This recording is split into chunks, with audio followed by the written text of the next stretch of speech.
Okay, so I'm getting a knee patient. Obviously, the age is important. If they're young, is there a torn meniscus, torn ACL, MCL strain, obviously quad pull, hamstring pull, patella tendon, but now we're getting differential diagnosis thing longer and longer because it happens less. They pick up patella tendon, most likely. Chondromalacia, patellofemoral pain, whatever you think that is. So if they're young, that's what I'm thinking. If they're older I mean late 40s, early 50s, even 60s if they're healthy, are they limited in motion, extension or flexion? And then strength is always my big thing. And believe me, 50-year-olds who work out a ton can be losing motion. And if you get their motion back and you get their strength back, the pain goes away, even though doctors told them they have osteoarthritic tendencies and they should stop exercising. First, look simply at motion. And I mean motion. So we'll go over how you look at motion, not partially motion. You really look at motion.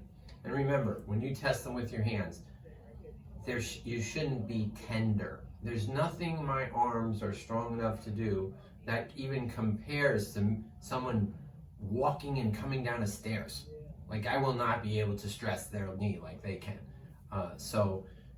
When you check ligaments and you test them, you have to test them hard, because if it hurts them, well, then that's probably injured. So you didn't injure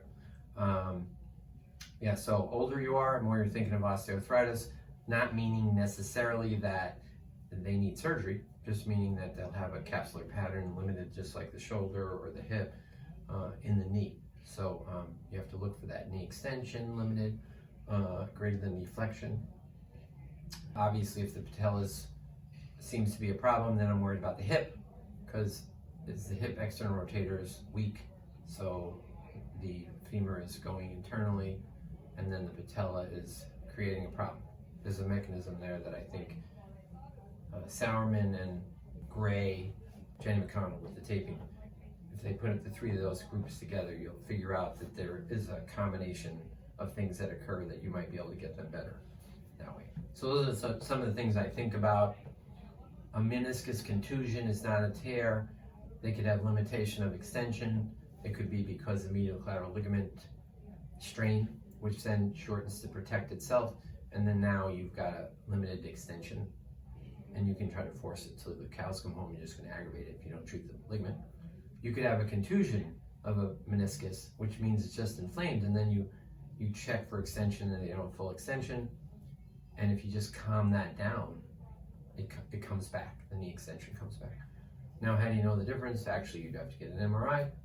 But if you think you've gotten close to what you might think it is and you treat it and it goes away, most likely it's that. If you're in your 50s or older and you have a torn meniscus, who cares?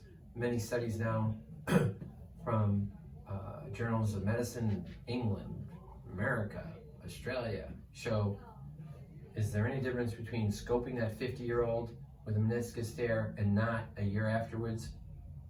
Nope, no difference. Other than you went in there, now you've created the chance for more osteoarthritis in the future quicker for the one who cut. So I read an article from the British Journal of Medicine that said it shouldn't even be an option for a surgeon to even give a patient the option to have a scope and a meniscectomy if you have a torn meniscus and you're over 50. Pretty strong language there. So I'm looking for it to happen quickly. Playing a sport, if they're young, could it be the meniscus? Don't pay attention to the doctor's knee pain script. You're examining them for the first time. It's your job to pick up. Is there a medial collateral ligament tear? Is there an ACL tear? Is there a medial meniscus tear? Is there a lateral meniscus tear? Is there a tear in the posterior horn, that's it, of the meniscus? Because we're the people to decide, nobody else. There's just nobody out there that's going to take your time. So motion, key. Motion is key, especially as you get older. But even when you're young and you're rehabbing an ACL or a scope, of any kind, or patella tendon repair, I don't give a crud. Motion's the number one you gotta get. And I mean, I'd like to say all the motion, not close to the motion, all the motion. If they're athletes, you gotta get their motion. Because then stresses are gonna be in the wrong areas, and they're gonna play hard, and they're gonna create more problems down the line. If they're 50 or 60 and their motion's limited, when do you know to just like go hard on their motion versus they need a total knee? Okay, so if the other side has the same motion and they're both like that, well then that's just who they are. That's their motion, you know. But if the other side's like this and this is like this, my first thing is, can I get the motion back? Now granted, usually they'll take an x-ray and say, oh, it's arthritic. And maybe this. Some patients come in and they're told that they should have total knee. And they come in and you check them out and you feel their flexion and extension. Then you say, hey, what do I know? You don't have all your motion. So if you're willing to go through some therapy and get your motion, and if you get your motion and then we get your strength, you get better, all right? You postponed it 6 months, a year, 18 months, 2 years, 3 years, 5, and that's great. But if I get all your motion and your strength and the pain is the same, then you probably need a total. So as long as you map that out when they first come in, the patient knows. Yeah. But usually it's an end field too, though. You can feel it. Okay. So yeah, if you're doing flexion and it just hurts a lot, I would go by my end field. Okay. Yeah. Yeah, because we had a guy the other day, Pam called me in on a big boy, strong, had an infection, surgery with it, only could bend it 30 degrees, and that was it. And he couldn't bend it with the green strap and blah, blah, blah.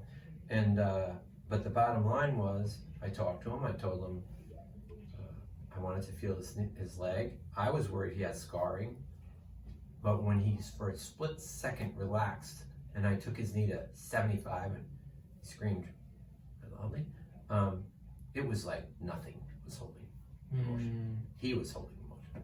There was no scarring. It was all him. And he was very strong.